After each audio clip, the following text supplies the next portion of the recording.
Hello बच्चों, कैसे हैं आप सभी। स्वागत है आपका आज के इस इंटरेस्टिंग सेशन में। और आज हम आपका एनवायरमेंटल स्टडीज का फर्स्ट चैप्टर स्टार्ट करने वाले हैं बच्चों। आपका फर्स्ट चैप्टर रहने वाला है इंट्रोडक्शन। तो बच्चों, इस चैप्टर को स्टार्ट करने से पहले मैं आपको बता दूं, ये आपकी सेकंड डेमो लेक्चर है। इससे पहले जो हमारा लेक्चर था बच्चों, हमने उसमें डिस्कस किया था कंप्लीट सिलेबस के बारे में बच्चों, एनवायरमेंटल स्टडीज के। और मैंने आपको उसमें बताया था, डिटेल्ड में मैंने आपको बताया था कि कौन कौन से आपके जो टॉपिक्स हैं वो रहने वाले हैं और उनमें हम क्या क्या पढ़ने वाले हैं, वो पूरा मैंने आपको डिटेल में बताया था बच्चों। हम सबको पढ़ना है बच्चों, ये सब्जेक्ट है क्योंकि हमारे सिलेबस में भी है, तो इसको पढ़ना तो है ही हमें। लेकिन साथ ही मैं आपको बता दूं बच्चों, इस सब्जेक्ट को पढ़ना तो है, लेकिन पढ़ना कैसे है? पढ़ना है एक स्ट्रक्चर्ड वे में, एक सिस्टमेटिकली वे में पढ़ना है बच्चों, ताकि ये हमें याद रह सके। और इसको बिल्कुल उसी सिस्टम में हमने इसको अरेंज किया है। आप सिलेबस डिस्कशन की वीडियो जाकर लिंक डिस्क्रिप्शन में है, आप चेक कीजिए और आप देखिए, मैंने बिल्कुल सिस्टमेटिकली वे में आपको बताया है। सेम उसी तरीके से हम पढ़ेंगे और इसी तरीके से आपको बेनिफिट भी होगा बच्चों। तो ज्यादा देर ना करते हुए शुरू करते हैं। जो आपका एनवायरमेंट है बच्चों, सबसे पहले मैं बात करता हूं एनवायरमेंट के बारे में। एनवायरमेंट के बारे में सबसे पहले हम बात करते हैं। एनवायरमेंट जो है बच्चों, हिंदी में इसको क्या कहते हैं? हिंदी में इसको कहते हैं पर्यावरण। हिंदी में से कहा जाता है पर्यावरण। बच्चों, जो आपका एनवायरमेंट शब्द है, ये जो आपका एनवायरमेंट शब्द है, ये आपका फ्रेंच भाषा का शब्द है। किस भाषा का शब्द है? फ्रेंच भाषा का शब्द है। ये आप याद रखेंगे। साथ ही में इसमें आपको बता दूं, एनवायरमेंट जो है हमारा दो शब्दों से मिलकर बना है, एनवायरन प्लस मेंट। ये आपका दो वर्ड से मिलकर बना है, एनवायरन प्लस मेंट। एनवायरन का मतलब होता है चारों ओर, जबकि मेंट का मतलब होता है घिरा हुआ। यानी किसी भी लिविंग या नॉन लिविंग ऑर्गेनिज्म के चारों ओर घिरा हुआ। अगर मैं इसकी डेफिनेशन की बात करूं तो किसी भी जीव का उसके चारों ओर की समस्त दशाओं से अंतर संबंध ही क्या कहलाता है हमारा बच्चों? एनवायरमेंट कहलाता है। जीव में बच्चों हमारे फ्लोरा और फोना दोनों आ जाते हैं। जैसे कि हमारे फ्लोरा किसे कहा जाता है और फोना किसे कहा जाता है बच्चों? एनवायरमेंट में बच्चों फ्लोरा जो है वो वनस्पति को कहा जाता है और फोना जो है बच्चों वो जंतुओं को कहा जाता है। तो किसी भी जीव का उसके चारों ओर की सभी दशाओं से इंटर रिलेशन यानी अंतर संबंध या चारों तरफ घिरा हुआ ही क्या कहलाता है बच्चों? एनवायरमेंट कहलाता है। ये तो हो गई हमारी एनवायरमेंट की बात। तो बच्चों, एनवायरमेंट के बाद मैं आपको बता दूं कि हमारा जो पहला चैप्टर है, पहला चैप्टर एनवायरमेंट में जो हम पढ़ने वाले हैं वो इकोलॉजी के बारे में पढ़ने वाले हैं। सबसे पहले सिलेबस के बारे में इसके बता दूं मैं आपको। इंट्रोडक्शन क्या है इसका? इंट्रोडक्शन, इसमें हम पढ़ेंगे बेसिक्स ऑफ इकोलॉजी, जो आपका पहला चैप्टर है। इसके अलावा इसमें पढ़ेंगे इकोसिस्टम कॉन्सेप्ट, और साथ ही हम इसमें पढ़ेंगे and sustainable development, renewable and non renewable resources के बारे में, यानी पारिस्थितिक तंत्र की मूल बातें, पारिस्थितिक तंत्र की अवधारणा और सतत विकास, संसाधन नवीनकरणीय और गैर नवीकरणीय, ये सारी चीजें हम इस चैप्टर में पढ़ेंगे बच्चों। लेकिन इस चैप्टर में जो हम स्टार्ट करने वाले हैं वो आपका शुरू करने वाले हैं बेसिक्स ऑफ इकोलॉजी। हम पढ़ेंगे बेसिक्स ऑफ इकोलॉजी के बारे में। इसके अलावा इसके सिद्धांत को पढ़ेंगे बच्चों। आपका ऑर्ट इकोलॉजी क्या है, आपका साइन इकोलॉजी क्या है, ये सारी चीजें हम पढ़ेंगे। साथ ही हम पढ़ेंगे इसमें फूड चेन किसे कहा जाता है, फूड वेब क्या होती है आपकी, ये सारी चीजें हम डिटेल में पढ़ेंगे। तो सबसे पहले मैं बात करता हूं बेसिक्स ऑफ इकोलॉजी की। बेसिक्स ऑफ इकोलॉजी में ecology is the study of the relationship between living organism include humans and their physical environment. Ecology आपका क्या है? पारिस्थितिकी मनुष्य सहित जीवित जीवों और उनके भौतिक पर्यावरण के बीच संबंधों का अध्ययन है। ये पौधों और जानवरों और उनके आसपास की दुनिया के बीच महत्वपूर्ण संबंधों को समझने का प्रयास करता है। ये क्या है आपका? यही कहलाती है आपकी इकोलॉजी। अगर इसे आसान शब्दों में हम कहें तो हम कह सकते हैं वातावरण में जैव समुदाय का पारस्परिक अंतः संबंध ही क्या कहलाता है हमारा? इकोलॉजी कहलाता है। यानी वातावरण व जैव समुदाय, वातावरण व जैव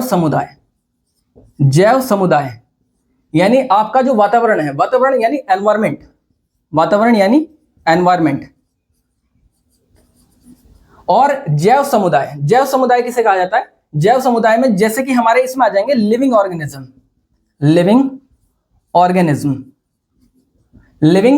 ऑर्गेनिज्म्स आ जाएंगे इसमें, ठीक है आपके।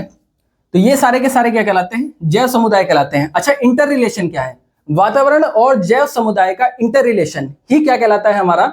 इकोलॉजी कहलाता है। इंटर रिलेशन का मतलब होता है अंतः संबंध, एक दूसरे से संबंध का होना ही क्या कहलाता है, हमारा इंटर रिलेशन कहलाता है। यानी एनवायरमेंट डिपेंडेंट होगा किस पर, हमारे जैव समुदाय पर, यानी हमारा जो वातावरण है वो डिपेंडेंट होगा जैव समुदाय पर, और जैव समुदाय डिपेंडेंट होगा हमारा वातावरण पर। वो किस तरीके से होगा, सपोज कीजिए आपका जो एनवायरमेंट है, वातावरण है, वो पूरी तरीके से डिस्ट्रॉय कर दिया जाए, बर्बाद कर दिया जाए, तो क्या हमारा ये बचेगा, जैव समुदाय बचेगा? बिल्कुल भी नहीं बचेगा। सारे के सारे पेड़ काट दिए जाए, धरती से सारे पेड़ को काट दिया जाए, ठीक है, यानी आपके एनवायरमेंट को क्या कर दिया जाए, इम्बैलेंस कर दिया जाए, तो जितने भी लिविंग ऑर्गेनिजम्स हैं क्या वो जिंदा रह पाएंगे?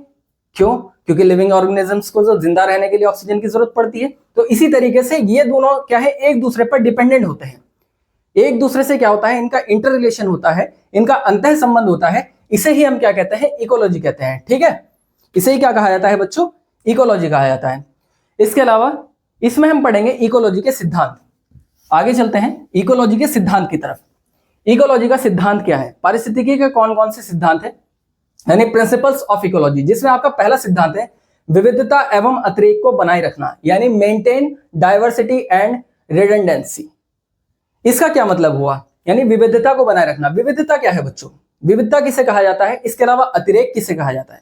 विविधता क्या है बच्चों, अलग अलग प्रकार के समुदायों का, अलग अलग प्रकार के समुदायों का होना, किसी भी किसमें, किसी भी एक घटक में अलग अलग प्रकार के जीवों का होना या समुदाय का होना क्या कहलाता है, आपका विविधता कहलाता है। यानी आपकी ये डाइवर्सिटी कहलाती है। यानी कोई भी एक घटक मान लीजिए हट जाए, या कोई भी एक घटक आपका क्या हो जाए, अलग हो जाए, तो उसके बाद उसकी जगह कोई दूसरा ले लेता है, यही क्या कहलाता है, आपका डाइवर्सिटी कहलाती है। बात करूं अगर मैं रिडंडेंसी की, यानी अतिरेक क्या होता है, अतिरेक क्या होता है, एक से अधिक घटकों का या एक से अधिक हम कह सकते हैं केंद्रों का या समुदायों का होना ही क्या कहलाता है, हमारा अतिरेक कहलाता है।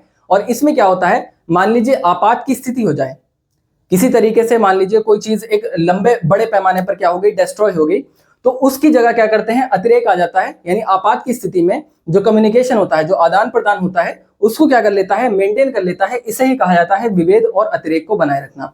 बच्चों ये इतना डिटेल आपका नहीं रहने वाला है, आपको सिर्फ याद रखना है जो पारिस्थितिकी सिद्धांत है, आपसे सीधा पूछेगा कि ये सिद्धांत किसका सिद्धांत है, विविधता एवं अतिरेक को बनाए रखना किस चीज का सिद्धांत है, तो आपका सीधा सा सीधा जवाब हो जाएगा किसका सिद्धांत है, ये पारिस्थितिकी का सिद्धांत आ जाता है, यानी आपका इकोलॉजी के प्रिंसिपल में आ जाता है, ठीक है। साथ ही इसमें आपका दूसरा है कनेक्टिविटी का प्रबंधन, management of enterprise, management of enterprise. Connectivity का मतलब क्या होता है, कनेक्टिविटी आप सभी जानते हैं, यानी एक दूसरे से जोड़ना या जुड़ना। इसी तरीके से इसमें क्या होता है, कनेक्टिविटी का मतलब इसमें भी होता है जो हमारे जैव समुदाय होते हैं उन सबका आपस में कनेक्ट होकर किसी भी सिस्टम को चलाना, यानी एक साथ मिलकर किसी सिस्टम को चलाना ही क्या कहलाता है, कनेक्टिविटी का प्रबंधन कहलाता है, ठीक है बच्चों। साथ थर्ड जो आपका है धीमी गति से चर और फीडबैक का प्रबंधन। इसमें क्या है, जो आपका पहला वाला है slow variables and management of firm, यानी स्लो वेरिएबल, धीमी गति से चर। इसका क्या मतलब हुआ बच्चों, इसका मतलब ये होता है जैसे कि कोई भी एक तत्व है, ठीक है, उसका क्या इंपैक्ट पड़ता है, धीरे धीरे एक लंबे समय में जाकर उसका क्या इंपैक्ट पड़ेगा। कोई तत्व मान लीजिए पृथ्वी से खत्म हो गया, या सपोज कीजिए आपने कुछ ऐसे केमिकल का यूज कर लिया जो क्या है एनवायरमेंट के लिए बहुत ही अनहेल्दी है, फिलहाल तो उसका इंपैक्ट नहीं पता लगेगा आपको, लेकिन वो धीरे धीरे धीरे धीरे क्या करेगा, अपना काम करना शुरू कर देगा, और एक लंबे समय के बाद आपको क्या है पता चलेगा कि उसका क्या इंपैक्ट पड़ा एनवायरमेंट पे, ठीक है। इसका एक एग्जांपल देता हूं मैं आपको। एक आइलैंड है, इधर की साइड में पड़ता है हमारा जो ये हमारा इंडोनेशिया है, इंडोनेशिया के पास में एक आइलैंड है, वहां पर एक पक्षी रहा करता था। तो जो बाहर से फॉरेनर्स आते थे वो अक्सर उसका शिकार किया करते थे। तो वहां पर कुछ पेड़ थे उस आइलैंड पर, उन पेड़ के ऊपर एक फल आता था, और उस फल को जो था वो पक्षी खाता था, उस फल के होल को, फल को नहीं, उस फल के होल को। और वो जो होल था उसके ऊपर कुछ प्लास्टिक होती थी, प्लास्टिक टाइप का होता था, नेचर है, नेचर के ने अपने हिसाब से उसको डेवलप किया। तो उसमें क्या हुआ, जब उस पक्षी का शिकार एक बड़े पैमाने पर किया जाने लगा तो क्या हुआ, वो पक्षी वहां से खत्म हो गया। अब जब वो पक्षी वहां से खत्म हुआ तो वो जो होल था, जब वो फल नीचे गिरा तो वो होल तो डिस्ट्रॉय हुआ नहीं, क्योंकि उसमें प्लास्टिक की मात्रा थी। तो वो बढ़ते बढ़ते बढ़ते बढ़ते इतने बड़े लेवल पर वो होल्स पड़े रहे लंबे समय तक। उन्होंने क्या किया, धीरे धीरे क्या है, जो पृथ्वी थी उसको क्या करना शुरू कर दिया, उसे उसकी फर्टिलिटी को खत्म कर दिया, उसे अनुपजाऊ बना दिया। और आज की डेट में वो आइलैंड बच्चों पूरी तरीके से बंजर हो चुका है। तो कहने का मतलब ये है, एक छोटी सी चीज भी क्या है, धीरे धीरे धीरे धीरे लंबे समय में जो इंपैक्ट डालती है एनवायरमेंट के ऊपर, उसे कहा जाता है धीमी गति से चर। फीडबैक का प्रबंधन क्या है? यानी आपका कोई इंस्टेंट चेंज हुआ एनवायरमेंट में, ठीक है, इंस्टेंट चेंज आपका होता है और उस इंस्टेंट चेंज में आप क्या जो है आप कौन कौन से संसाधन का इस्तेमाल करके उसको तुरंत उसकी रोकथाम करेंगे, यही क्या कहलाता है? फीडबैक कहलाता है। यानी आपको पता लगा कि ये चेंजेस हुए हैं। जैसे फॉर एग्जांपल मैं आपको बताना चाहूंगा, ग्लोबल वार्मिंग आज की डेट में एक बहुत बड़ा मुद्दा है, जिसको लेकर ये चलता रहता है कि जब भी हमारा कॉप सम्मेलन होता है तो उसमें ये कहते हैं कि आप क्या करें, सभी देशों की बैठक होती है कॉप सम्मेलन में, इसे कॉन्फ्रेंस ऑफ पार्टीज कहा जाता है, ठीक है बेसिकली।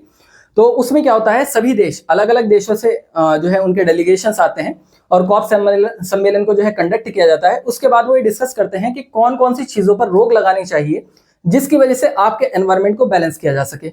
तो उसमें क्या करते हैं वो लोग, उसमें चर्चा होती है, कई कॉप सम्मेलन हुए जिसमें चर्चा ये हुई कि CO2 के उत्सर्जन पर रोक लगाएं, यानी कार्बन डाइऑक्साइड जो बड़े लेवल पर उसका प्रोडक्शन हो रहा है उसको क्या किया जाए, कम किया जाए, फैक्ट्रीज के थ्रू, इसके अलावा वाहनों के थ्रू, और भी बहुत सारी चीजें हैं जिनके थ्रू कार्बन डाइऑक्साइड का बहुत बड़े लेवल पर क्या हो रहा है, एब्जॉर्प्शन हो रहा है, तो उसको कम किया जाए। तो उसको कम क्यों किया जाए? क्योंकि एक बड़े लेवल पर हो रहा है, लेकिन क्या है, सभी देश कहते तो हैं, बड़ी बड़ी बातें करते हैं, लेकिन उसको कम नहीं कर पाते हैं, रिड्यूस नहीं कर पाते हैं।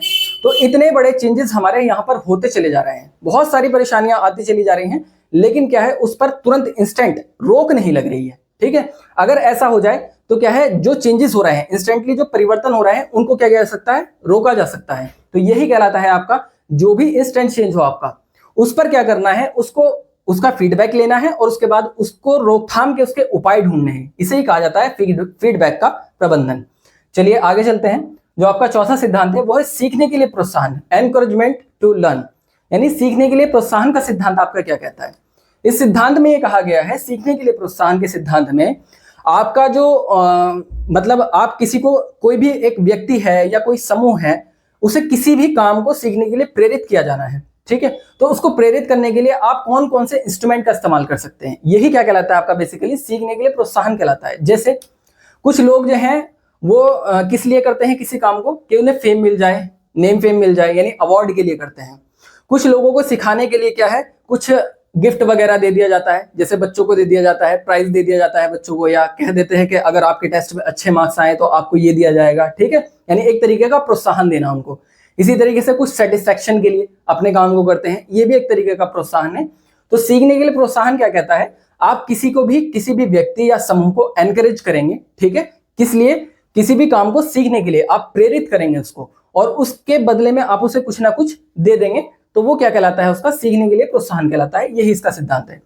नेक्स्ट जो हमारा है वो है व्यापक बनाने की भागीदारी, यानी एक्सटेंसिव कंस्ट्रक्शन पार्टिसिपेशन।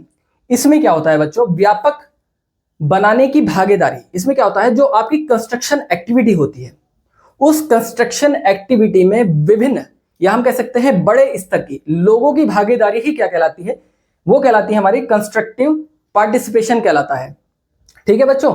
इसमें क्या होता है आपका, मान लीजिए कोई ऑर्गेनाइजेशन है, ठीक है, आप उसको खड़ा करना चाहते हैं, तो आप उसको खड़ा करने के लिए क्या करेंगे, उसमें जो आप जो भी कुछ कंस्ट्रक्ट करना चाहते हैं, मान लीजिए कोई ऑर्गेनाइजेशन आप खड़ी करना चाहते हैं, तो उसके लिए आप क्या करेंगे, आपके पास एक प्लान होना चाहिए। फिर उसके बाद आप, क्योंकि एक बड़ी ऑर्गेनाइजेशन बनाने वाले हैं, तो आप लोगों को ढूंढेंगे, उस लेवल के लोगों को वहां पर लेकर आएंगे, आप अपॉइंट करेंगे उस लेवल के लोगों को, ताकि आपका जो व्यापक बनाने की जो भागीदारी है, यानी आप जो बड़ा करना चाह रहे हैं, कुछ डिफरेंट करना चाह रहे हैं, उसमें आपको वैसे लोगों को लाना पड़ेगा, आपको वैसे लोगों को साझेदारी देनी पड़ेगी। इसे ही कहा जाता है व्यापक बनाने की भागीदारी, यानी किसी ऑर्गेनाइजेशन में विभिन्न या बहुत सारे लोगों का क्या है, मिलकर काम करना। उसके अलावा पॉलीसेंट्रिक शासन प्रणाली को बढ़ावा देना, to promote polycentric governance system. यह सिद्धांत आपका क्या कहता है, पॉलीसेंट्रिक शासन प्रणाली को बढ़ावा देना। इस सिद्धांत में क्या कहा गया है, कोई भी केंद्र है या कोई भी आपका जो है एक ऑर्गेनाइजेशन है, ठीक है, उसमें क्या होता है, उसमें जो हमारी बहुत विभिन्न कैटेगरी की जो होते हैं, बहुत सारे लोग होते हैं इसमें, और बहुत सारी जो है लोग मिलकर उसमें भागीदारी करते हैं, पार्टिसिपेट करते हैं, और उन सभी की शक्तियों का बंटवारा कर दिया जाता है, उन सभी के वर्क का बंटवारा कर दिया जाता है। यही आपका कहलाता है पॉलीसेंट्रिक शासन प्रणाली को बढ़ावा देना। यानी फॉर एग्जाम्पल मैं आपको बता दूं, कोई आपका प्रोजेक्ट है, यानी कोई भी आपका एक काम आता है, ठीक है, उस प्रोजेक्ट में, जैसे कि गवर्नमेंट, फॉर एग्जाम्पल गवर्नमेंट पे ले लीजिए आप, गवर्नमेंट जो है एक स्टेट गवर्नमेंट होती है और एक आपकी सेंट्रल गवर्नमेंट होती है। स्टेट गवर्नमेंट और सेंट्रल गवर्नमेंट में क्या होता है, कुछ चीजें ऐसी होती है, जैसे कि आपका एजुकेशन हो गया, ठीक है, तो एजुकेशन पर ये डिक्लेयर किया जाता है कि इतने परसेंट जो है स्टेट गवर्नमेंट खर्च करेगी और इतना परसेंट सेंट्रल गवर्नमेंट खर्च करेगी। तो कुल मिलाकर क्या है कि स्टेट गवर्नमेंट के क्या योगदान होंगे, उनका क्या दायित्व होगा, उनके क्या कार्य होंगे, वो सारा पहले ही डिसाइड कर लिया जाता है। इसी तरीके से जो सेंट्रल गवर्नमेंट है उनके क्या दायित्व होंगे, उनके क्या कार्य होंगे, ये सारी चीजें भी पहले ही डिसाइड कर ली जाती है। यानी उनके कार्य, उनकी शक्तियों और उनके क्षेत्र का बंटवारा कर लिया जाता है। यही कहलाता है पॉलीसेंट्रिक शासन प्रणाली को बढ़ावा देना। ठीक है बच्चों, नेक्स्ट आपका चलते हैं आगे। अब हम बात करेंगे ब्रांचेस ऑफ इकोलॉजी, यानी पारिस्थितिकी की शाखाएं। पारिस्थितिकी की कौन कौन सी शाखाएं हैं, इनमें इसको स्टडी करेंगे बच्चों। बेसिकली पारिस्थितिकी की जो है हमारी दो शाखाएं हैं, एक हमारी ऑर्टिकोलॉजी और एक हमारी साइन इकोलॉजी। ऑर्टिकोलॉजी यानी आपकी स्व पारिस्थितिकी कहलाता है और साइन इकोलॉजी यानी आपका सम पारिस्थितिकी कहलाता है। स्व पारिस्थितिकी क्या है और सम पारिस्थितिकी क्या है? स्व पारिस्थितिकी, इसे अगर हम एक लाइन में याद रखना चाहे तो इसमें क्या होता है, किसी एक विशेष प्रजाति के जीवों का अध्ययन किया जाता है, इसे ही कहा जाता है स्व पारिस्थितिकी। इसी तरीके से जो हमारा सम पारिस्थितिकी है, सम पारिस्थितिकी क्या है हमारा, इसमें क्या होता है, इसमें विभिन्न समुदायों या विभिन्न प्रजातियों का अलग अलग सेपरेटली क्या किया जाता है बच्चों, अध्ययन किया जाता है। आगे चलते हैं, चलिए इसे डिटेल में पढ़ते हैं। स्व पारिस्थितिकी यानी ऑर्टिकोलॉजी, विशेष प्रजाति के जीवों का अध्ययन करना, जो कि मैंने भी आपको बताया। Under this nutrition, growth, respiration और propagation and life cycle etc of organism of the same species in a particular environment are studied। जैसे कि मैंने आपको बताया, इसके अंतर्गत किसी वातावरण विशेष में एक ही प्रजाति के जीवों का पोषण, वृद्धि, जनन, प्रवर्धन एवं जीवन चक्र आदि का अध्ययन किया जाता है। यानी कहने का मतलब यह है, कोई भी एक प्रजाति ले ली जाएगी स्पेसिफिक। फॉर एग्जाम्पल, जैसे मैं आपको बता दूं, जैसे कि हमारे बंदर हैं, बंदर की कई सारी प्रजातियां होती हैं। जैसे कि एक हमारे नॉर्मल बंदर, जो कि आपने अक्सर देखे होंगे रोड पर आते जाते इधर उधर, या मंदिरों में भी आपने देखे होंगे। दूसरा, बंदर की एक और प्रजाति है जिसे आप बहुत अच्छे से जानते हैं, एक हमारी लंगूर। लंगूर प्रजाति को भी आप जानते हैं, देखे भी होंगे आपने। इसके अलावा एक और प्रजाति है हमारी चिंपैंजी, वो भी प्रजाति आपने देखी होगी। इसके अलावा और भी बहुत सारी प्रजातियां हैं। तो कहने का मतलब यह है, यहां पर जो स्टडी करेंगे हम स्व पारिस्थितिकी में हम, तो इसके अंतर्गत किसी वातावरण विशेष में एक ही प्रजाति के जीवों का अध्ययन, यानी इसमें एक ही प्रजाति के जीवों का अध्ययन किया जाएगा, डिफरेंट का नहीं किया जाएगा। यानी अगर बंदर की किसी प्रजाति का हम स्टडी कर रहे हैं, बंदर की किसी प्रजाति को, तो सिर्फ एक पर्टिकुलर प्रजाति को स्टडी करेंगे। अगर हम चिंपैंजी को स्टडी कर रहे हैं तो सिर्फ चिंपैंजी को स्टडी किया जाएगा। अगर हम लंगूर को स्टडी कर रहे हैं तो सिर्फ लंगूर को स्टडी किया जाएगा। यही कहलाता है हमारा स्व पारिस्थितिकी। नेक्स्ट चलते हैं, नेक्स्ट है हमारा सम पारिस्थितिकी यानी साइन इकोलॉजी। साइन इकोलॉजी क्या है आपका, इसमें क्या होता है, विभिन्न समुदायों का अध्ययन करना। जैसे कि मैंने आपको बताया था अभी, under this the mutual relationship of living organism in different communities, populations and ecosystem living in a particular environment are studied. जैसे कि मैंने आपको बताया, इसमें भी इसके अंतर्गत किसी एक विशेष वातावरण में रहने वाले विभिन्न जीव समुदायों, समष्टियों एवं परितंत्र में सजीवों के आपसी संबंधों का अध्ययन किया जाता है। यानी कहने का मतलब यह है कि इसमें क्या होता है, किसी भी प्रजाति यानी आपकी विभिन्न समुदायों का अध्ययन होगा, किसी भी प्रजाति के कंप्लीट कम्युनिटी का अध्ययन किया जाएगा इसमें। जैसे मैंने भी आपको एग्जांपल बताया था कि बंदर है, एक चिंपैंजी है आपका, इसके अलावा एक आपका लंगूर है, इसके अलावा और भी स्पीशीज है। तो इसकी जो और जो प्रजातियां हैं, ठीक है, उन सभी को स्टडी किया जाएगा कंप्लीटली, किसमें, सम पारिस्थितिकी में। इसे ही कहा जाता है सम पारिस्थितिकी यानी आपकी साइन इकोलॉजी। आई होप कि आपको ये समझ में आया होगा। नेक्स्ट जो आपका रहने वाला है इकोसिस्टम। अब हम पढ़ने वाले हैं किसके बारे में बच्चों, पारिस्थितिकी तंत्र के बारे में। एक इकोसिस्टम किस तरीके से कंस्ट्रक्ट होता है, एक इकोसिस्टम किस तरीके से काम करता है, इकोसिस्टम के क्या लाभ होते हैं, ये सारी चीजें हम पढ़ेंगे बच्चों। सबसे पहले बात करते हैं हम इकोसिस्टम के बारे में, यानी पारिस्थितिकी तंत्र कहा किसे जाता है। Ecosystem is the combination of biotic and abiotic components for the survival of organism. Ecosystem is a combination of different units which are interconnected. There is exchange of matter and energy between these units. यानी कहने का मतलब क्या है, पहले वाली line से ही हम इसको पूरा पहले वाली लाइन जो है इसमें, जो हमने पहले वाली लाइन पढ़ी है बच्चों, ecosystem is the combination of biotic and abiotic components. इसी में ये सारी चीजें काम करेंगी। जो हमारा एनवायरमेंट होता है बच्चों, एनवायरमेंट क्या है आपका, वो इकोसिस्टम बच्चों, जो हमारा इकोसिस्टम होता है बच्चों, इकोसिस्टम क्या है आपका, इकोसिस्टम में आपकी biotic plus abiotic, biotic plus abiotic, दो तो आपके ये घटक हो गए कंपोनेंट्स, बायोटिक और एबायोटिक कंपोनेंट्स, प्लस इसके साथ में आ जाता है आपका एनवायरमेंट। एनवायरमेंट यानी आपका क्या है, वातावरण, वातावरण या कह देते हैं हम पर्यावरण, वातावरण या हम इसको कह देते हैं पर्यावरण। यानी बायोटिक, बायोटिक को कहा जाता है जैविक, बायोटिक को हम कहते हैं जैविक, और एबायोटिक को कहते हैं हम अजैविक, जैविक और अजैविक। यानी वातावरण का बायोटिक और एबायोटिक यानी आपके जैविक और अजैविक घटकों से इंटर रिलेशन ही क्या कहलाता है, हमारा इकोसिस्टम कहलाता है। यानी आपके जितने भी जैविक घटक हैं, जो आपके बायोटिक फैक्टर्स हैं, इसके अलावा जो आपके एबायोटिक फैक्टर्स हैं, उन सभी का इंटर रिलेशन, आपस में एक दूसरे से संबंध ही क्या कहलाता है, हमारा इकोसिस्टम कहलाता है। पारिस्थितिकी तंत्र जीवों के अस्तित्व के लिए जैविक और अजैविक घटकों के साथ सम्मिश्रण है। जैसे मैंने आपको बताया, एक दूसरे के साथ क्या है, इंटर रिलेशन है। पारिस्थितिकी तंत्र विभिन्न इकाइयों का मेल है, ये बहुत सारी यूनिट्स को मिलाकर बना हुआ है, जो आपस में जुड़ी हुई हैं, जो आपस में क्या है, एक दूसरे से इंटरकनेक्टेड है। इन इकाइयों के बीच पदार्थ एवं ऊर्जा का आदान प्रदान होता है। इनके बीच क्या होता है, ऊर्जा का आदान प्रदान होता है, पदार्थ एवं ऊर्जा का आदान प्रदान होता है। यानी इनमें क्या है, फूड का भी आदान प्रदान होगा, साथ ही इनमें एनर्जी का भी आदान प्रदान होगा। यही आपका क्या कहलाता है, इकोसिस्टम कहलाता है। यही क्या कहलाता है, हमारा इकोसिस्टम कहलाता है। नेक्स्ट चलते हैं हम इसकी संरचनात्मक विशेषताओं के बारे में बात करते हैं। जो हमारा इकोसिस्टम है, जो इसकी संरचनात्मक यानी इसका जो स्ट्रक्चर है, इकोसिस्टम जो हमारा किस तरीके से बनेगा, ठीक है, उसके स्ट्रक्चर के बारे में बात करते हैं। ये हमारा दो चीजों के ऊपर डिपेंड करता है। अभी मैंने आपको बताया, एक है हमारा बायोटिक स्ट्रक्चर और एक हमारा एबायोटिक स्ट्रक्चर, यानी एक जैविक संरचना है आपकी और एक है आपकी अजैविक संरचना। नेक्स्ट चलते हैं, जैविक संरचना किसे कहा जाता है, यानी बायोटिक स्ट्रक्चर आपका है क्या। Basically These show different form of nutrition and arrangement at different level of living system। ठीक है, ये क्या करता है आपका, इसमें पौधे, पशु एवं सूक्ष्म जीव शामिल हैं। पहली चीज इसमें आपकी क्या है, जो बायोटिक स्ट्रक्चर है, इसमें आपके पौधे, पशु और माइक्रो ऑर्गेनिज्म यानी आपके सूक्ष्म जीव शामिल हैं।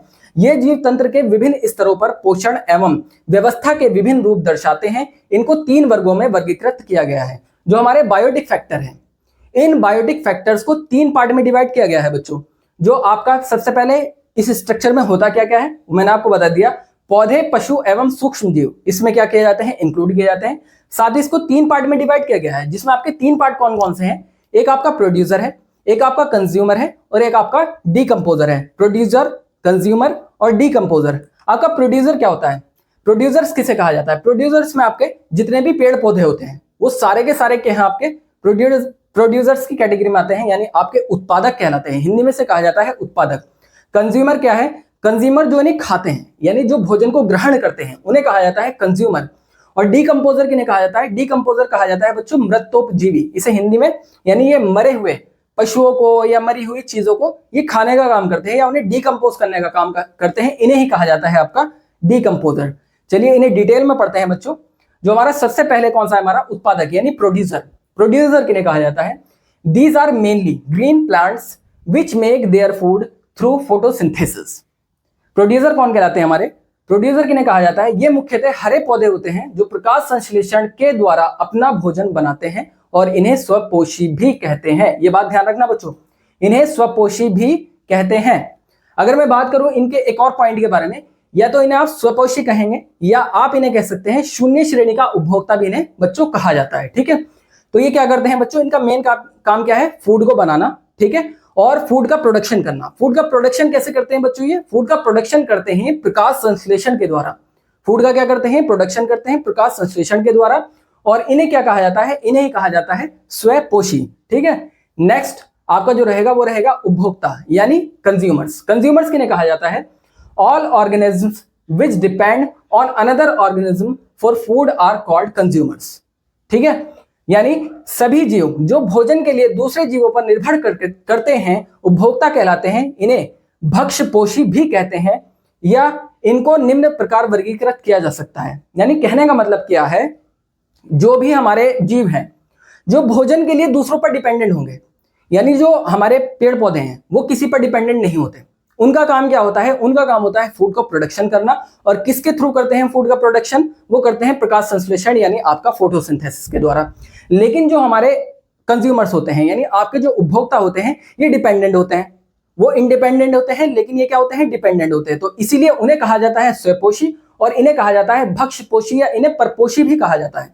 भक्ष्यपोषी या इन्हें परपोषी भी कहा जाता है। और ये डिपेंडेंट किस पर होते हैं? ये दूसरे जीवों पर निर्भर करते हैं। किसके लिए? अपने फूड के लिए। ठीक है, इन्हें निम्न प्रकार वर्गीकृत किया गया है। इनको डिवाइड कैसे किया गया है बच्चों, वो देखते हैं। सबसे पहले आपके आ जाते हैं, इन्हें 3 पार्ट में, बेसिकली 3 या 4 पार्ट में इनको डिवाइड किया गया है। मेनली 3 पार्ट है इसके, लेकिन इसका 4th पार्ट भी है जिसे जो हम डिस्कस करेंगे बच्चों, जिसमें आपका प्राइमरी, सेकेंडरी और थर्ड, यानी ये 3 आपके हैं। उसके बाद जो हमारा 4th है उसको भी डिस्कस करेंगे। प्राइमरी किन्हें कहा जाता है? प्राइमरी कंज्यूमर क्या है? All organisms that depend on plants for food are called primary consumer. Here like goat, rabbit, deer. यानी कहने का मतलब क्या है? सभी जीव जो भोजन के लिए पौधों पर निर्भर करते हैं प्राथमिक उपभोक्ता यानी शाकाहारी कहलाते हैं। जैसे कि आपका बकरी, खरगोश, इसके अलावा हिरण, इसके अलावा आपका कैमल हो गया, आपका रैबिट हो गया। ठीक है, ये सारे के सारे, आपका एलिफेंट हो गया, ये सारे के सारे किसके ऊपर डिपेंडेंट रहते हैं? ये हरे पौधों पर डिपेंडेंट रहते हैं बच्चों। यानी ये अपना फूड किससे लेते हैं? ये पेड़ पौधों से लेते हैं सिर्फ। ठीक है, ये अपना खाना कहां से लेते हैं? ये पेड़ पौधों से लेते हैं। इन्हें ही क्या कहा जाता है? प्राथमिक उपभोक्ता कहा जाता है, या इन्हें ही हम कह देते हैं शाकाहारी यानी हर्बीवोरियस भी इनको कह देते हैं बच्चों। नेक्स्ट जो आपके रहेंगे, नेक्स्ट हमारे द्वितीयक उपभोक्ता यानी secondary consumer. The organisms which depend on herbivores for food are called secondary consumers. For example, frog eat a grasshopper. Example के तौर पर इसे समझते हैं, जो जीव भोजन के लिए शाकाहारी जीवों पर निर्भर करते हैं वे द्वितीयक उपभोक्ता कहलाते हैं। जैसे मेंढक टिड्डी को खाता है। यानी इसे समझे आप, इसे कैसे समझते हैं? इसे समझते हैं, पहले वाले जो हैं, जो हमारे प्राइमरी जो कंज्यूमर हैं, वो क्या करते हैं? वो हरे पौधों को खा लेते हैं। ठीक है, इसके अलावा वो नहीं खा सकते मीट वगैरह या और कोई चीज वो नहीं खाते। वो सिर्फ क्या खाते हैं? ग्रीनरीज को खाते हैं, यानी हरे पौधों से अपने फूड को लेते हैं। ठीक है, वो कहलाते हैं हमारे हर्बीवोरियस यानी शाकाहारी। उसके बाद जो हमारे सेकेंडरी वाले हैं, ये क्या करते हैं? जो शाकाहारी हैं ये उनके ऊपर डिपेंड रहते हैं। यानी कहने का मतलब ये है, ये क्या करते हैं? ये मांस खाते हैं इनडायरेक्टली। ये कैसे होते हैं? ये मांसाहारी होते हैं, यानी ये होते हैं हमारे मांस खाने वाले। जैसे कि मेंढक किसको खा जाता है? टिड्डी को खा जाता है। इसी तरीके से हमारा जो गिद्ध है, जो हमारा ईगल है, वो किसको खा जाता है? जो नीचे कोई भी जानदार चीज हो गई, जैसे मान लीजिए सांप जा रहा है या कोई और चीज है, कोई मुर्गी वगैरह है छोटी मोटी, या कुछ और पड़ा हुआ है, गोश्त वगैरह को, बेसिकली गोश्त को खाते हैं। ठीक है, तो ये किस पर डिपेंडेंट रहते हैं? ये शाकाहारियों पर निर्भर रहते हैं। जो शाकाहारी होते हैं ना में, ये उनको खा जाते हैं। तो ये कहलाते हैं हमारे सेकेंडरी। नेक्स्ट जो है हमारे, वो है हमारे टर्शरी यानी टर्शरी कंज्यूमर यानी तृतीयक उपभोक्ता। ये क्या करते हैं? Organism which depend on other organism for food are called third consumer. For example, a snake eat a frog. यानी कहने का मतलब ये है, जो जीव भोजन के लिए अन्य जीवों पर निर्भर करते हैं तृतीयक उपभोक्ता कहलाते हैं। जैसे सांप मेंढक को खाता है। यानी कहने का मतलब क्या है? ये क्या करते हैं? ये टर्शरी वाले जो होते हैं, ये अदर, यानी ये क्या करते हैं? इनका जो भोजन होता है, जो ये खाते हैं, ये जरूरी नहीं है ये सिर्फ मांस ही खाएंगे।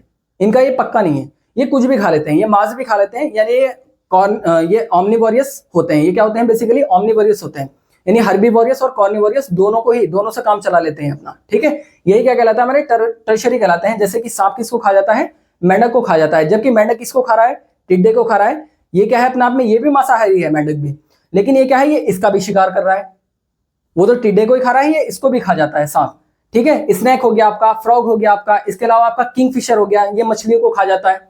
ठीक है, तो ये क्या कहलाता है हमारे? ये कहलाता है हमारे टर्शरी उपभोक्ता। ठीक है, नेक्स्ट आ जाता है हमारे सर्वाहारी यानी ऑमनिवोरियस। ऑमनिवोरियस क्या है? This organism depend on both plant and other organism for food. ये कहलाता है हमारे सर्वाहारी। ठीक है, ये जीव भोजन के लिए पौधे व अन्य जीवों दोनों पर निर्भर होते हैं, जैसे कि मनुष्य।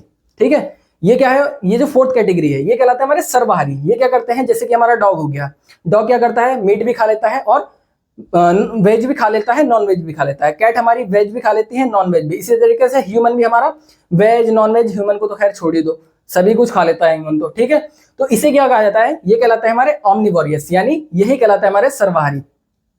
तो आई होप कि आपको समझ में आया होगा। नेक्स्ट चलते हैं हम अपना अपघटक की तरफ, यानी जो हमारा डीकंपोजर है। हमने पढ़ लिया प्रोड्यूसर, पढ़ लिया प्रोड्यूसर किन्हें कहा जाता है, कंज्यूमर्स पढ़ लिया कंज्यूमर्स किन्हें कहा जाता है, कौन कौन से टाइप के होते हैं। उसके बाद हम बात कर रहे हैं अपघटक के बारे में। प्रोड्यूसर के बारे में मैंने आपको बताया के प्रोड्यूसर क्या होते हैं हमारे, ये फूड का प्रोडक्शन करते हैं, ठीक है, फोटोसिंथेसिस से करते हैं। उसके अलावा जो हमारे कंज्यूमर होते हैं ये क्या करते हैं, फूड को लेते हैं। ये मेनली 4 टाइप के होते हैं, जिसमें हमने 3 टाइप पढ़े, प्राइमरी, सेकेंडरी, थर्ड, एंड उसके बाद हमने इसमें पढ़े थे कौन से, सर्वहारी यानी ऑमनिवोरस को पढ़ा। अब जो हमारा नेक्स्ट है वो हमारा डिकम्पोजर यानी हमारा अपघटक। अपघटक किसे कहा जाता है, these organism obtain their food by decomposition of organism matter, microorganism in this like bacteria and fungi etc। यानी कहने का मतलब ये है, ये जीव अपना भोजन जैविक पदार्थों के अपघटन द्वारा प्राप्त करते हैं। इनमें सूक्ष्म जीव जैसे बैक्टीरिया या फफूंदी आदि आ जाते हैं। यानी कहने का मतलब ये है आपका, जो हमारे डिकम्पोजर्स होते हैं ये क्या करते हैं, जो भी आपका गला सड़ा है, यानी आपका मान लीजिए कोई जानवर मर गया आपका, ठीक है, उसको क्या कर देते हैं, फेंक देते हैं बाहर, या कुछ लोग होते हैं वो क्या कर देते हैं, उसे दबा देते हैं, ठीक है। तो अब जिसे खुले में फेंक दिया गया, अब वो वैसे तो पड़ा रहने वाला है नहीं, तो कोई ना कोई चीज तो उससे खाएगी और वो खत्म भी हो जाता है। एक लंबे समय के बाद हम देखते हैं कि कहीं से हम गुजरे और हम देख रहे हैं कि जंगल बियाबान से कहीं पर हड्डियां पड़ी है, किसी जानवर की ढांचा पड़ा हुआ है। तो कहने का मतलब ये है, वो बॉडी तो रही होगी, लेकिन उसे खाया किसने, उसे जिस चीज ने खाया है वही हमारे क्या कहलाते हैं। अगर वो मर चुका था तो उसे खाने वाले कौन थे हमारे, यही थे हमारे डिकम्पोजर। यानी ये क्या कर देते हैं, बॉडी को डिकम्पोज कर देते हैं, यानी मरी हुई चीजों को खा जाते हैं, यानी मरी हुई चीजों से अपने भोजन को प्राप्त करते हैं। इन्हें ही कहा जाता है डिकम्पोजर। जैसे आपका वॉर्म आ गया, मशरूम हो गया, इंसेक्ट हो गया, बैक्टीरिया होगा, ये सारे के सारे क्या कहलाते हैं, आपके डिकम्पोजर कहलाते हैं। नेक्स्ट चलते हैं, अब बात करते हैं अजैविक संरचना के बारे में। हमने बायोटिक पढ़ लिया कंप्लीट। बायोटिक में हमने क्या क्या पढ़ा बच्चों, बायोटिक में हमने पढ़ा प्रोड्यूसर, कंज्यूमर और डिकम्पोजर को, ठीक है। इसी तरीके से अब हम शुरू करते हैं एबायोटिक, अजैविक संरचना यानी एबायोटिक स्ट्रक्चर के बारे में बात करते हैं। एबायोटिक स्ट्रक्चर किसे कहा जाता है, the physical and chemical components of the ecosystem form the abiotic structure. Climate, soil और geographical features, energy, nutrients etc are its main components. यानी कहने का मतलब क्या है आपका, पारिस्थितिक तंत्र के भौतिक एवं रासायनिक घटक क्या करते हैं, एबायोटिक जो आपका स्ट्रक्चर है उसका निर्माण करते हैं। यानी आपके जो भौतिक, जो आपके फिजिकल और इसके अलावा जो आपके केमिकल यानी जो आपके रासायनिक घटक हैं, वही क्या करते हैं, हमारा एबायोटिक घटक का निर्माण करते हैं। जैसे कि आपका जलवायु, मृदा, भौगोलिक विशेषताएं, ऊर्जा, पोषक तत्व आदि इसके प्रमुख घटक हैं। ये सारे के सारे क्या कहलाते हैं, इसके प्रमुख घटक कहलाते हैं, ठीक है। इसमें जो हमारा भौतिक है और जो हमारा रासायनिक है, भौतिक में कौन कौन से आ जाते हैं, जैसे कि भौतिक में आपकी आ गई हमारी मृदा आ गई, ठीक है। इसके अलावा भौतिक में आपकी आ गई पोषक तत्व आ गए, ठीक है। और जो हमारा रासायनिक है, रासायनिक में आपकी जलवायु आ गई, आपकी एनर्जी आ गई, ऊर्जा आ गई। ये सारे के सारे कंपोनेंट्स मिलकर क्या बनाते हैं, हमारा एबायोटिक स्ट्रक्चर बनाते हैं, ठीक है। नेक्स्ट चलते हैं, एबायोटिक कंपोनेंट्स जैसे कि हमारे जलवायु, जलवायु में कौन कौन से चेंजेस होते हैं जिसकी वजह से क्या है, हमारा एबायोटिक स्ट्रक्चर बनता है। जैसे कि क्लाइमेट चेंज होना, ठीक है, फैक्टर्स हो गए इसके एग्जांपल, जैसे रेन, लाइट, विंड, टेम्परेचर का चेंज होना। ये सारे के सारे क्या बनाते हैं, हमारे जलवायु का निर्माण करते हैं। और यही क्या कहलाता है, आपका बायोटिक स्ट्रक्चर कहलाता है। इसी तरीके से जो पोषक तत्व हैं ये भी आपके बनाते हैं, जैसे कि सॉइल, मिनरल, ऑक्सीजन, टोपोग्राफी, ये सारी चीजें मिलकर क्या करती हैं, आपका एक बायोटिक स्ट्रक्चर बनाती है, एबायोटिक कंपोनेंट्स का निर्माण करती है, ठीक है। नेक्स्ट बात करते हैं अब हम फिजिकल स्ट्रक्चर क्या है आपके, कौन कौन से फिजिकल स्ट्रक्चर हैं। जैसे कि मैंने भी आपको बताया, पारिस्थितिक तंत्र के मुख्य भौतिक कारक इस प्रकार हैं, जिसमें सबसे पहला आपका है धूप और छांव, यानी आपकी सनलाइट और शेड। यानी अगर आपको किसी भी कोई मान लीजिए कोई पेड़ है, ठीक है, तो उस पेड़ को ग्रो करना है, ठीक है, एनवायरमेंट में ग्रो करना है, तो उसको क्या सिर्फ सनलाइट की जरूरत पड़ेगी, नहीं, उसको शेड की यानी छांव की भी जरूरत पड़ेगी। ऐसा नहीं है कि सारे पेड़ जो है सिर्फ धूप में ही उगेंगे, या ऐसा नहीं है कि सारे पेड़ छांव में ही तैयार हो जाएंगे। तो पौधे क्या होते हैं, कुछ को धूप की जरूरत पड़ेगी और कुछ को क्या है बच्चों, छांव की जरूरत पड़ेगी, यानी धूप और छांव। इसी तरीके से नेक्स्ट हमारा सूर्य की अवधि, ड्यूरेशन ऑफ द सन, सूर्य कितने पीरियड के लिए निकलता है, किस तरीके से इंपैक्ट डालता है, एनवायरमेंट में क्या क्या चेंजेस करेगा, ये सारी चीजें डिपेंड करेगी किस पर, हमारा ड्यूरेशन ऑफ द सन पर। तापमान और हवा, टेम्परेचर एंड एयर, टेम्परेचर और एयर किस तरीके से डिपेंड करेंगे, यानी किसी भी चीज को ग्रो करने के लिए क्या उसका टेम्परेचर होना चाहिए, क्या एयर होनी चाहिए, किस टाइप की एयर को वो लेगा, ठीक है, उस तरीके से वो क्या करेगा, ग्रो करेगा। इसके अलावा अक्षांश और देशांतर की स्थिति, position of latitude and longitudes, यानी आपका जो लैटिट्यूड और लॉन्गिट्यूड्स है वो कहां पर है, उसके कोऑर्डिनेट्स कैसे हैं। फसल, जो हमारी फसल होती है बच्चों, अलग अलग क्षेत्रों में अलग अलग टाइप की क्या होती है बच्चों, फसल उगाई जाती है, ठीक है। तो उन फसल का जो मेन रीजन होता है वो क्या होता है, ये सारे फैक्टर होते हैं, ये सारे के सारे फैक्टर उस पर डिपेंड करते हैं। लॉन्गिट्यूड और लैटिट्यूड भी डिपेंड करता है बच्चों। कुछ चीजें ऐसी हैं जो इंडिया में उगती हैं और कुछ चीजें ऐसी हैं जो इंडिया में नहीं उगती हैं। मान लीजिए कोई फसल है जो इंडिया में उगाई जा रही है और बड़े मात्रा पर उसका प्रोडक्शन किया जा रहा है, लेकिन क्या वही फसल इटली या जर्मनी या फिर इसके अलावा फिनलैंड या आपके और ठंडी कंट्रियों की तरफ आ जाए, फिलीपीन हो गया आपका या और कोई से देश होगा, क्या उनमें उग जाएगी? ऐसा पॉसिबल नहीं है बच्चों। तो कहने का मतलब ये है लैटिट्यूड और लॉन्गिट्यूड भी डिपेंड करते हैं किसी भी चीज को ग्रो करने के लिए। साथ ही आपका वाटर तो सबसे ज्यादा इंपॉर्टेंट है। वाटर किस टाइप का है, वाटर का क्या लेवल है पृथ्वी के अंदर, और ये बहुत बहुत मैटर करता है। वाटर तो सबसे ज्यादा मैटर करता है, ठीक है। ये क्या कहलाते हैं? आपके फिजिकल फैक्टर कहलाते हैं। अब बात करते हैं हम केमिकल फैक्टर के बारे में, यानी रासायनिक कारक कौन कौन से होते हैं आपके।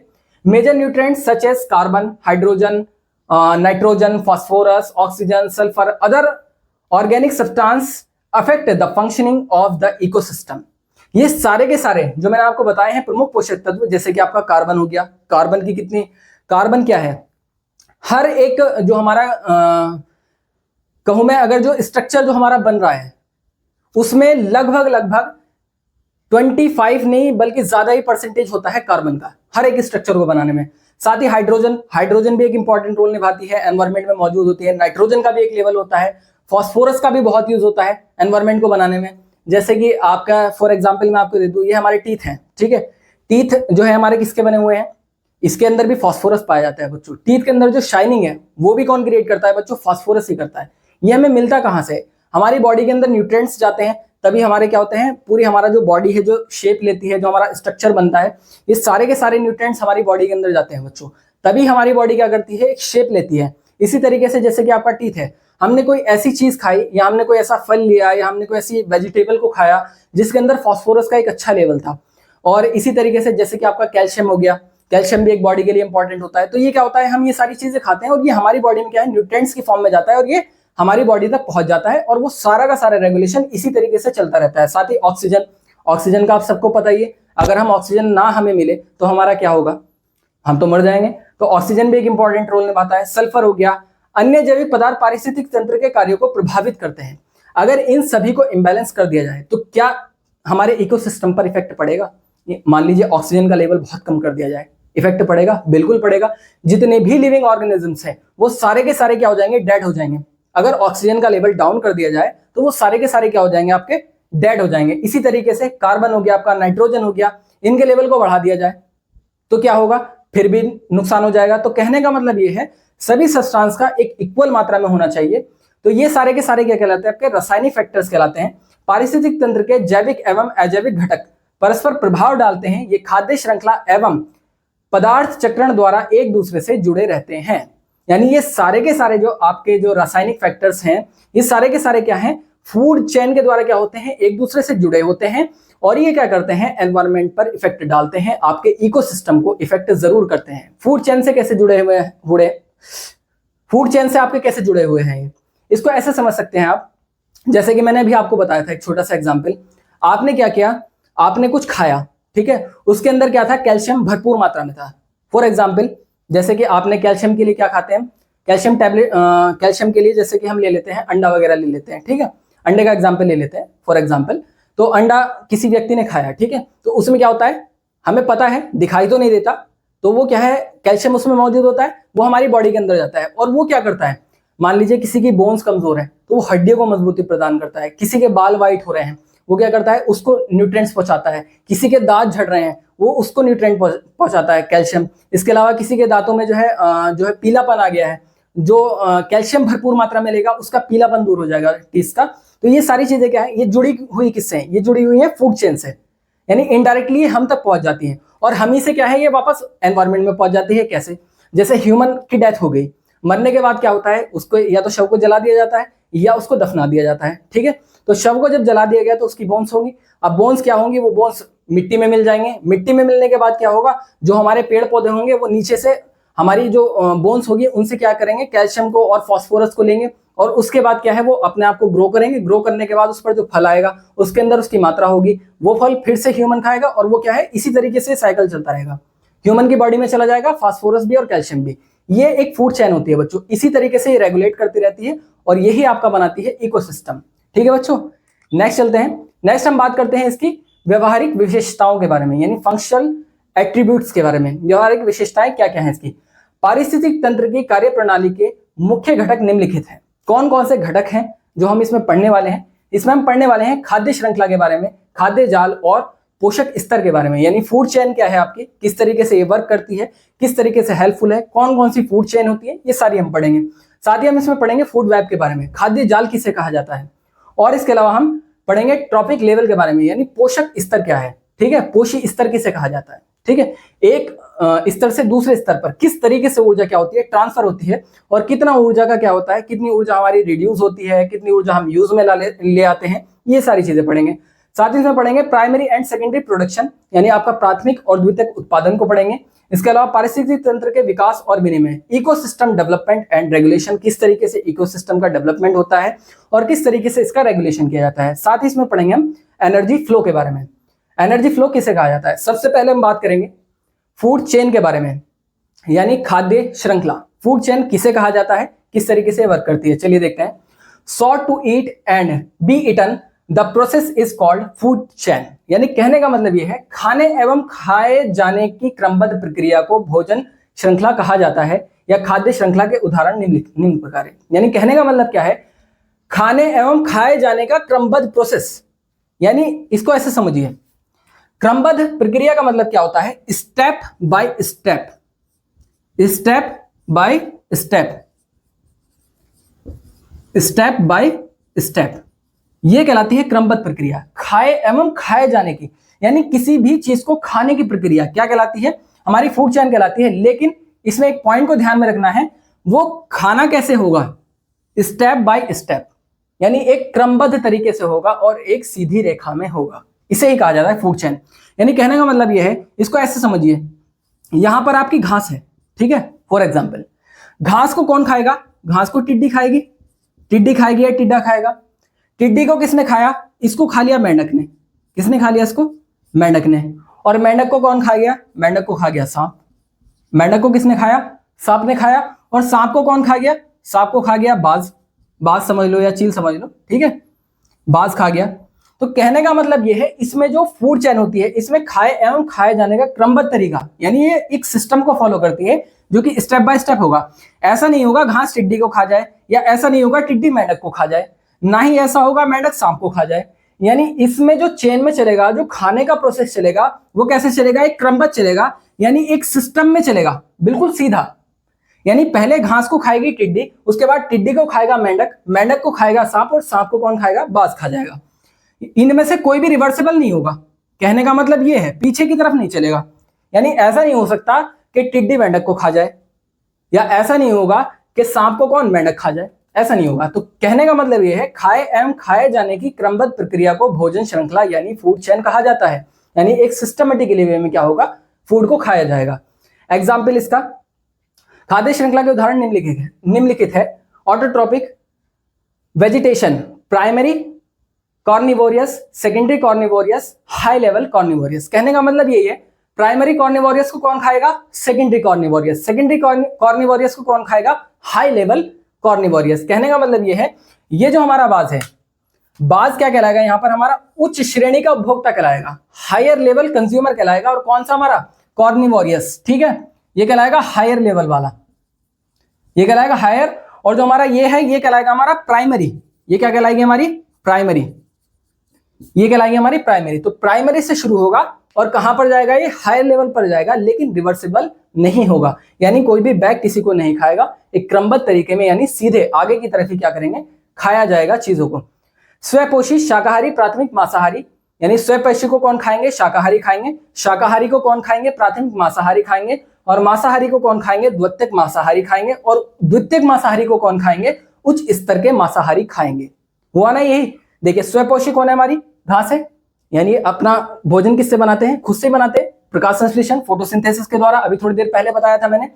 उसके बाद इनको कौन खा रहा है, टिड्डी खा रही है। टिड्डी कौन हो गई हमारी, टिड्डी हो गई हमारी शाकाहारी, क्योंकि जो इनको खाएंगे वो कौन कहलाएंगे, शाकाहारी कहलाएंगे। और शाकाहारी को किसने खाया, शाकाहारी को खाया प्राथमिक मांसाहारी ने, और प्राथमिक मांसाहारी को कौन खा गया, द्वितीयक मांसाहारी खा गया, और द्वितीयक मांसाहारी को किसने खाया, उच्च स्तरीय मांसाहारी ने। ठीक है, इस तरीके से ये फूड चेन हमारी चलती है। चलिए नेक्स्ट चलते हैं। नेक्स्ट इसका एग्जाम्पल, जैसे ग्रास हॉपर, घास को खाया टिड्डी ने, टिड्डी को खाया मेंढक ने, मेंढक को खाया सांप ने और सांप को खाया बाज ने। बेसिकली ये जो हमारा पारिस्थितिक तंत्र है, जो हमारा इकोसिस्टम का जो तंत्र है, ये वाला हमारा जो फूड चेन है, कौन से टाइप की फूड चेन कहलाती है? इसे कहा जाता है घास क्षेत्र का पारिस्थितिक तंत्र। ठीक है, घास क्षेत्र का पारिस्थितिक तंत्र यानी ग्रासलैंड इकोसिस्टम कहलाता है ये। ग्रासलैंड इकोसिस्टम में क्या होता है, जो प्राइमरी फूड होता है वो कौन सा होता है? हमारी घास होती है। ये बात भी हमेशा याद रखना। नेक्स्ट चलते हैं, नेक्स्ट बात करते हैं, पादप खाएंगे किसको? प्लवक को। अगले हम उसकी बात करते हैं किसकी? इकोसिस्टम के बारे में। पादप खा जाते हैं प्लवक को, यानी आपके जो हमारे फोटोप्लैंक्टन है हमारे, ठीक है, फाइटोप्लैंक्टन है, उनको कौन खा जाते हैं? वाटर फेल्स खा जाती हैं। ठीक है, जल के पिस्सू खा जाते हैं, और जल के पिस्सू को छोटी मछली खा जाती है, और छोटी मछली को बड़ी मछली खा जाती है, यानी स्मॉल फिश को बिग फिश खा जाती है। और इसे कहा जाता है तालाब पारिस्थितिकी तंत्र, यानी आपका ये कहलाता है पॉन्ड इकोसिस्टम। पॉन्ड इकोसिस्टम में क्या होता है, एक बार और समझिए। पादप जो होंगे आपके, उन्हें कौन खाएंगे? पादप प्लवक को कौन खाएंगे? जल के पिस्सू खा जाएंगे। जल के पिस्सू को छोटी मछली खा जाती है, और छोटी मछली को बड़ी मछली खा जाती है। इसमें भी सेम सिस्टम फॉलो हुआ है जैसे कि मैंने आपको बताया था, यानी प्राइमरी को खाएगा सेकेंडरी, सेकेंडरी को खाएगा टर्शरी, टर्शरी को खाएगा हाई लेवल।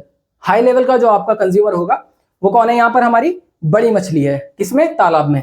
नेक्स्ट बात करते हैं, नेक्स्ट लाइकेन को कौन खा जाएगा? रेडियार, और रेडियार को कौन खा जाएगा? मनुष्य। ये कौन सा कहलाता है हमारा? ये कहलाता है हमारा टुंड्रा पारिस्थितिक तंत्र। तीनों का याद रखना है बच्चों। घास पारिस्थितिकी तंत्र में प्राइमरी फूड कहां से शुरू होता है? वो शुरू होता है हमारा घास से, और हाई लेवल पर जाकर रुकता है। इसका एग्जाम्पल याद रखना है। इसके अलावा जो हमारा तालाब है, तालाब में प्राइमरी क्या है? हमारा पादप प्लवक है, और इनका जो हायर लेवल है वो कौन है? बड़ी मछली है। इसी तरीके से जो हमारा लाइकेन है, जो हमारा टुंड्रा पारिस्थितिकी तंत्र है, इसमें क्या होता है? लाइकेन, लाइकेन जो होता है प्राइमरी है, और जो हमारा हायर है वो कौन है? हमारा मनुष्य है। ठीक है, आई होप यहां तक आपको समझ में आ गया होगा। नेक्स्ट चलते हैं आगे। नेक्स्ट आपका, किसी भी खाद्य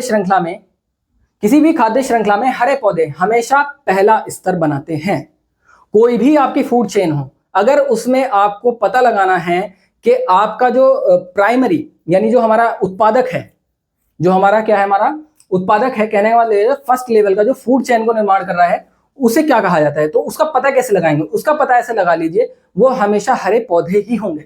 किसी भी चेन को शुरू करने से पहले, किसी भी खाद्य श्रृंखला को शुरू करने से पहले हमेशा हरे पौधे पहला स्तर बनाते हैं। इन्हें प्राथमिक उत्पादक भी कहते हैं। इन्हें क्या कहते हैं? प्राइमरी प्रोड्यूसर कहा जाता है। इसमें संचित ऊर्जा शाकाहारियों द्वारा ले ली जाती है। इनके पास जो एनर्जी होती है वो किसके द्वारा ले ली जाती है? शाकाहारियों के द्वारा ले ली जाती है, क्योंकि प्राइमरी जो प्रोड्यूसर है वो कौन है? हमारी घास है, और घास को किसने खाया था? टिड्डी ने खाया था, जो कि क्या है? शाकाहारी है। तो कहने का मतलब ये है, इसमें जो होती है संचित ऊर्जा किसके द्वारा ले ली जाती है? शाकाहारियों द्वारा ले ली जाती है। कहने का मतलब ये है, मान लीजिए 1000 कैलोरी ऊर्जा थी, ठीक है, उसको खा लिया किसने? टिड्डी ने। तो 1000 जो ऊर्जा थी, जो घास के अंदर थी, उसका सिर्फ 10% उसके पास जाएगा, यानी 100 कैलोरी ऊर्जा मिलेगी उसको। ठीक है, कितनी ऊर्जा मिलेगी? 100 कैलोरी ऊर्जा। तो इसमें क्या होता है? संचित ऊर्जा शाकाहारी द्वारा ले ली जाती है। फिर शाकाहारी मांसाहारियों का भोजन बन जाते हैं। शाकाहारियों को फिर कौन खा जाते हैं? फिर उन्हें खा जाते हैं बच्चों मांसाहारी। इन्हें द्वितीयक उपभोक्ता कहते हैं, इन्हें सेकेंडरी कंज्यूमर कहा जाता है। उसके बाद क्या होता है? सर्वाहारी उत्पादक एवं उपभोक्ताओं दोनों को खा जाते हैं। जो हमारे क्या होंगे? सर्वाहारी। ये क्या करेंगे? जो प्रोड्यूसर है उसको भी, और जो हमारा कंज्यूमर है, जो पहले वाले दोनों कंज्यूमर है, उन दोनों को खा जाते हैं। 2 या 2 से अधिक प्रजातियां एक ही खाद्य श्रृंखला पर उपस्थित हो सकती हैं। यानी जो आपकी फूड चेन है बच्चों, 2 या 2 से ज्यादा फूड चेन एक ही किस पर हो सकती है? एक ही खाद्य स्तर पर हो सकती है, एक ही फूड लेवल पर आपके देखने को मिल सकती है। ठीक है, तो ये बात थी हमारी किसके बारे में? ये थी हमारी फूड चेन के बारे में। नेक्स्ट अब बात करते हैं खाद्य श्रृंखला के प्रकार के बारे में। खाद्य श्रृंखला जो हमारी फूड चेन होती है वो कितने टाइप की होती है बच्चों? सबसे पहले हम बात करते हैं ग्रेजिंग फूड चेन के बारे में, यानी इसे हिंदी में कहा जाता है चाराई खाद्य श्रृंखला। ग्रेजिंग फूड चेन में आपका क्या आता है बच्चों? The grazing food chain is a food chain that start with green plants as the main source of energy. इसका जो मेन सोर्स है बच्चों क्या है? चाराई खाद्य श्रृंखला एक खाद्य श्रृंखला है जो ऊर्जा के मुख्य स्रोत के रूप में हरे पौधों से शुरू होती है। ग्रेजिंग फूड चेन कहां से शुरू होती है? हरे पौधों से शुरू होती है। यही बात आपको ध्यान में रखनी है बच्चों। ग्रेजिंग फूड चेन खाद्य श्रृंखला कहां से शुरू होती है बच्चों? हरे पौधों से शुरू होती है। नेक्स्ट जो आपकी है वो कहलाती है डेट्रस फूड चेन, यानी अपरद खाद्य श्रृंखला। डेट्रस फूड चेन क्या है आपकी? Detritus food chain is a food chain that start with the dead remains of organism as a main source of energy. यानी कहने का मतलब यह है अपरद खाद्य श्रृंखला एक खाद्य श्रृंखला है जो ऊर्जा के मुख्य स्रोत के रूप में जीवों के मृत अवशेषों से शुरू होती है। जो हमारी डेट्रस है ये कहां से शुरू होती है बच्चों? मृत अवशेषों से, यानी आपके जो डेड ऑर्गेनिजम्स हैं ये उनसे शुरू होती है। और जो हमारी चराई वाली है, जो ग्रेजिंग है, वो कहां से शुरू होती है? वो शुरू होती है बच्चों हमारी पौधों से, यानी वो एक लिविंग से शुरू होती है। और ये कहां से शुरू होती है? डेड से शुरू होती है।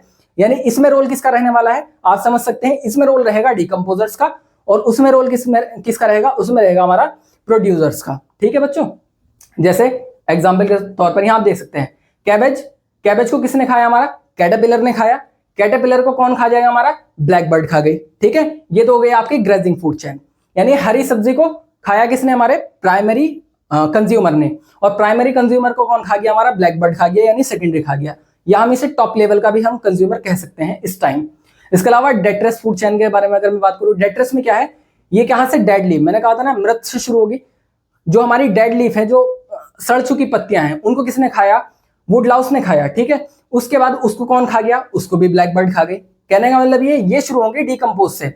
या इसके अलावा अगर यहाँ पर आप कोई और एग्जाम्पल लेना चाहे, जैसे यहाँ पर मैं रख लेता हूँ एक डेड काउ ले लीजिए, सॉरी एक डेड बफेलो ले लीजिए। ठीक है, या कोई भी जानवर ले लीजिए, कोई मान लीजिए जंगली शेर मर गया, ठीक है, कहीं पे, और वो मरा हुआ पड़ा है। ठीक है, उसको जो डिकम्पोज करना शुरू करेंगे, उसे कौन खाएगा? सबसे पहले उसे खाएंगे बैक्टीरियाज, आपके फंजाई खाएंगे आपके। तो बैक्टीरियाज ने उसको खाया, और बैक्टीरियाज को कौन खा जाएगा? इसी तरीके से बर्ड्स या और कोई जो है हमारा कंज्यूमर है वो उसको खा जाएगा। तो वो टॉप लेवल कंज्यूमर कहलाएगा। जैसे कि यहाँ पर डेड को खाया वुड लाउस ने, उसको खा गया ब्लैक बर्ड। ठीक है, तो यहाँ पर ये क्या हो गया हमारा? ये हमारा टॉप लेवल कंज्यूमर हो गया। ये ग्रेजिंग फूड चेन हो गई आपकी, और ये हो गई डेट्रस फूड चेन। तो इसमें बेसिकली आपको जो ध्यान रखना है वो दो चीजों को ध्यान में रखना है। पहला, ग्रेजिंग फूड चेन आपकी कहां से शुरू होती है? ठीक है, किससे स्टार्ट होती है? तो ये स्टार्ट होती है किससे? ग्रीन यानी हरे पौधों से शुरू होती है। और जो हमारी डेट्रस होती है किससे? डेड ऑर्गेनिज्म से शुरू होती है। ठीक है, ये दो चीजें ध्यान में रखेंगे। चलिए आगे बढ़ते हैं। नेक्स्ट है आपका एनर्जी फ्लो, यानी ऊर्जा प्रवाह। ऊर्जा प्रवाह किसे कहा जाता है? Energy flow through the food chain and this is the same energy flow through the route of the food chain. यानी कहने का मतलब यह है पारिस्थितिक तंत्र में ऊर्जा का प्रवाह खाद्य श्रृंखला के माध्यम से होता है। किससे होता है? खाद्य श्रृंखला के माध्यम से होता है। और यही ऊर्जा प्रवाह पारिस्थितिक तंत्र को चलाने का मूल माध्यम भी है। पारिस्थितिक तंत्र में ऊर्जा का प्रवाह किससे होता है? जो हमारा इकोसिस्टम है, एनर्जी का जो फ्लो बन रहा है वो किससे बन रहा है? हमारा वो हमारा बन रहा है खाद्य श्रृंखला, यानी आपका फूड चेन से बन रहा है। देखिए ये पूरा का पूरा क्या है आपका? ये पूरा का पूरा क्या है आपका? इकोसिस्टम।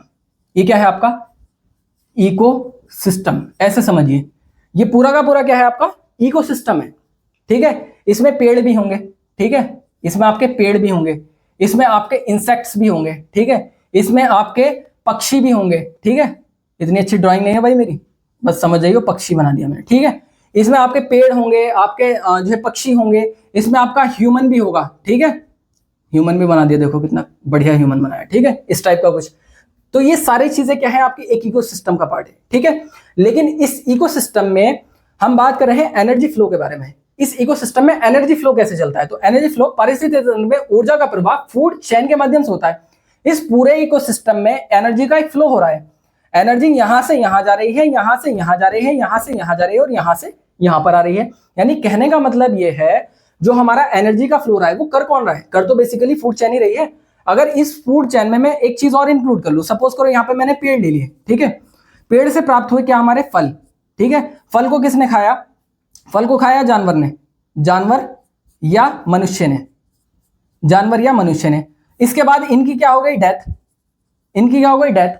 ये कहां चले गए? ये चले गए मिट्टी में। कहां चले गए? मिट्टी में। अब इस मिट्टी का यूज कौन करेगा? दोबारा से आपका पेड़ बनने में, पेड़ ग्रो करने में। यानी कहने का मतलब यह है पेड़ से शुरू हुए और वापस पेड़ पे लौट कर आ गई। पेड़ था, पेड़ के ऊपर कुछ फल आए, फल को किसने खाया? कुछ जानवर खा गए, कुछ ह्यूमंस खा गए। अब उसका क्या हुआ? ह्यूमन और जानवर की डेथ हुई। डेथ होने के बाद वो वापस मिट्टी में चले गए।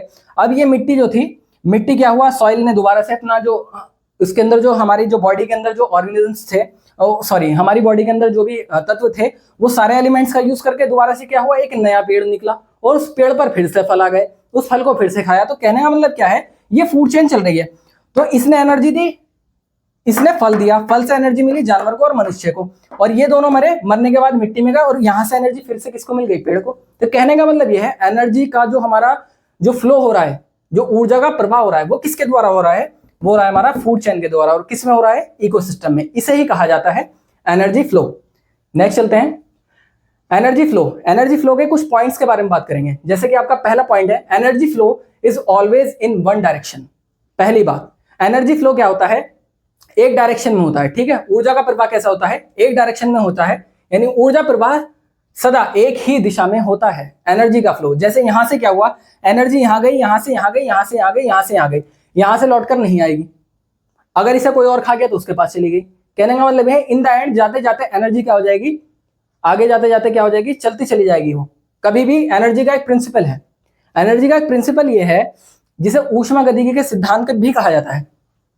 उसमें क्या होता है, एनर्जी के बारे में आपने पढ़ा भी होगा कि ऊर्जा को ना तो नष्ट किया जा सकता है और ना ही बनाया जा सकता है, बल्कि एक रूप से दूसरे रूप में क्या किया जा सकता है? उसको कन्वर्ट किया जा सकता है। तो यहाँ कन्वर्जन ही होता रहेगा, ठीक है। और कैसी चलेगी?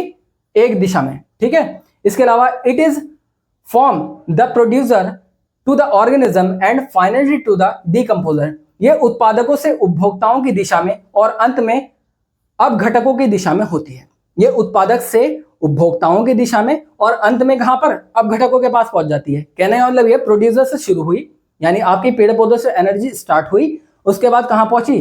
कंज्यूमर्स के पास पहुंची, और कंज्यूमर्स यानी आपके उपभोक्ताओं से, जब आपके उपभोक्ताओं ने उसका इस्तेमाल कर लिया, वो मर गए, तो कहां पहुंच गई फिर वो? डीकंपोजर यानी आपके अपघटकों के पास पहुंच गई। ये भी एनर्जी फ्लो का पार्ट है। साथ ही it is never recycled like nutrients. इसको क्या है? न्यूट्रिएंट्स यानी जो आपके पोषक तत्व हैं उसकी तरह रिसाइकल नहीं किया जा सकता, यानी इसको पोषक तत्वों की भांति कभी पुनर्चक्रण नहीं होता। पोषक तत्व जो हैं आपके, जो न्यूट्रिएंट्स हैं, उनकी तरह कभी भी क्या है? इसका रिसाइकल नहीं किया जा सकता, क्योंकि मैंने पहले ही पॉइंट में आपको बताया था एनर्जी क्या है? सिर्फ एक ही डायरेक्शन में चलती है, ठीक है। ये कैसे चलती है? एक दिशा में चलती है। इसके अलावा energy flow follows the first and second law of energy dynamics. कहने का मतलब यह है ऊर्जा का प्रवाह ऊष्मागतिकी के प्रथम एवं द्वितीयक सिद्धांत का पालन करता है। यानी कहने का मतलब क्या है? ऊर्जा का प्रवाह, एनर्जी फ्लो, ऊष्मागतिकी का प्रथम नियम क्या है? अभी थोड़ी देर पहले मैंने आपको बताया, ऊष्मागतिकी का प्रथम नियम यह कहता है कि एनर्जी को या तो आप एनर्जी को ना ही तो बनाया जा सकता है, ना ही उसको नष्ट किया जा सकता है, बल्कि एक रूप से दूसरे रूप में परिवर्तित किया जा सकता है। यह आपका पहला प्रिंसिपल है। और दूसरा प्रिंसिपल क्या कहता है? इसमें क्या है? जो ठंडे हमारे जो ठंडे तत्व होते हैं, ठंडे से गर्म की तरफ एनर्जी का जो फ्लो होता है वो ठंडे स्थल से गर्म स्थल की तरफ होता है। दूसरा सिद्धांत ये कहता है, यानी कहने का मतलब ये है, आपको एक लोहे की रॉड दे दी जाए, ठीक है। तो लोहे की रॉड को एक साइड से आप हीट करना शुरू करें, किसी भी लाइटर से या लाइट से या कोई भी हीटिंग एलिमेंट है, आप उसका यूज करके उसे एक साइड से हीट करना शुरू करेंगे।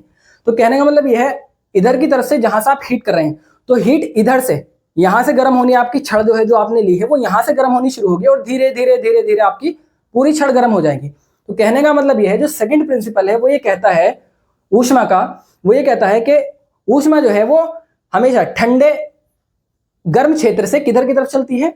ठंडे क्षेत्र की तरफ चलती है, ठीक है। तो यही सेकंड प्रिंसिपल है, या ठंडे से गर्म की तरफ चलती है। दोनों प्रिंसिपल, दोनों एक ही बात है, ठीक है। तो ये दो नियम है इसमें। पहला, ना तो ऊर्जा को नष्ट किया जा सकता है, ना ही बनाया जा सकता है, बल्कि एक रूप से दूसरे रूप में क्या किया जा सकता है? इसको कन्वर्ट किया जा सकता है, और ठंडे क्षेत्र से गर्म क्षेत्र की ओर चलती है, ठीक है। तो बच्चों ये आपका था, हमारा जो लेक्चर था, हमने यहाँ पर कंप्लीट होता है आपका बच्चों लेक्चर। आई होप कि ये वीडियो आपको अच्छी लगी होगी। आप ज़्यादा से ज़्यादा इस वीडियो को लाइक करें और शेयर करें, और ये वीडियो आपको कैसी लगी कमेंट सेक्शन में ज़रूर बताएं। और जो भी बच्चे, जिन बच्चों ने अभी तक एम्पॉली ऐप को डाउनलोड नहीं किया है, वो जाएं और एम्पॉली ऐप को डाउनलोड कर ले।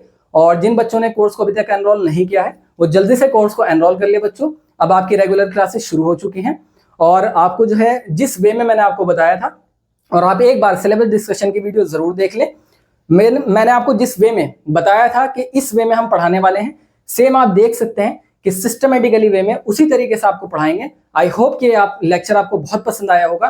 तो बच्चों जल्दी करें और ऐप को डाउनलोड करें और कोर्स को एनरोल करें। तो बच्चों आज के लेक्चर में इतना ही, मिलते हैं नेक्स्ट लेक्चर में, तब तक के लिए थैंक यू।